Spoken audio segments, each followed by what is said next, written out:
ಎಲ್ಲರಿಗೂ ಶುಭೋದಯ. ನನ್ನ ಹೆಸರು ಚೈತ್ರ. ನಾನು 4ನೇ ತರಗತಿಯಲ್ಲಿ ಓದುತ್ತಿದ್ದೇನೆ.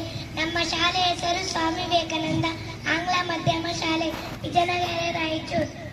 ಗೌರವಾನ್ವಿತ ಅಧ್ಯಕ್ಷರೇ, ಗಣ್ಯ ಅತಿಥಿಗಳೇ ಹಾಗೂ ಪ್ರೀತಿಯ ಶಿಕ್ಷಕರೇ ಮತ್ತು ನನ್ನ ನೆಚ್ಚಿನ ಸ್ನೇಹಿತರೆ, ಎಲ್ಲರಿಗೂ ಹೃದಯಪೂರ್ವಕ ಸ್ವಾಗತದೊಂದಿಗೆ ನಮ್ಮ ರಾಷ್ಟ್ರೀಯ ಹಬ್ಬವಾದ 76ನೇ ಗಣರಾಜ್ಯೋತ್ಸವದ ಶುಭಾಶಯಗಳು.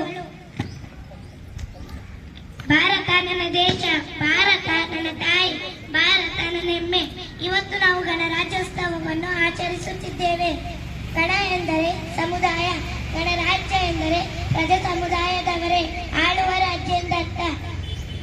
Doctor B R. ಅಂಬೇಡ್ಕರ್ ಅವರು ನೇತೃತ್ವದಲ್ಲಿ 1950 ಜನವರಿ 26ರಂದು ಭಾರತದ ಸಂವಿಧಾನ ರಚನೆ ಆಯಿತು.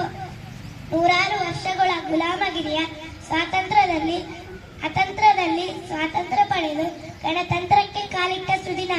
ಸಾವಿರಾರು ಜಾತಿಗಳು, 100 ಭಾಷೆಗಳು, 16 ಮತಧರ್ಮಗಳಿಂದ ತುಂಬಿಕೊಂಡಿರುವ ಭಾರತದಲ್ಲಿ ಕರ್ನಾಟಕ ತನ್ನದೇ ಆದ ವಿಶಿಷ್ಟ ಚರಿತ್ರೆ ಹಾಗೂ ಪರಂಪರೆಯನ್ನು ಹೊಂದಿದೆ. ನನ್ನ ದೇಶ, ನನ್ನ ಜನ, ನನ್ನ ಮಾನ ಪ್ರಾಣಧನ ತೀರಿಸುವೇನೋ ಇದರ ಋಣ ಈ ಒಂದೇ ಜನ್ಮದಿ ಎನ್ನುವಂತೆ ಸ್ನೇಹಿತರೆ, ಪೂರ್ಣ ಸ್ವರಾಜ್ಯ ಈ ದಿನ ನಾವೆಲ್ಲರೂ ಒಂದು ಪ್ರತಿಜ್ಞೆ ಮಾಡೋಣ.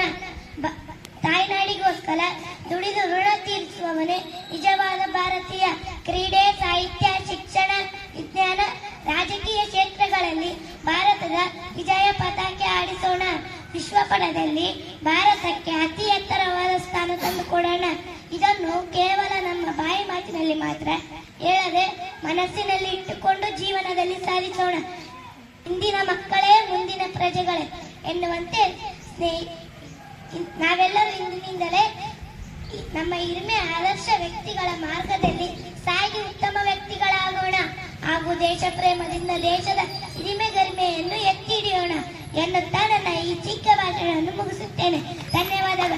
ಜೈ ಹಿಂದ್, ಜೈ ಭಾರತ್, ಬೋಲೋ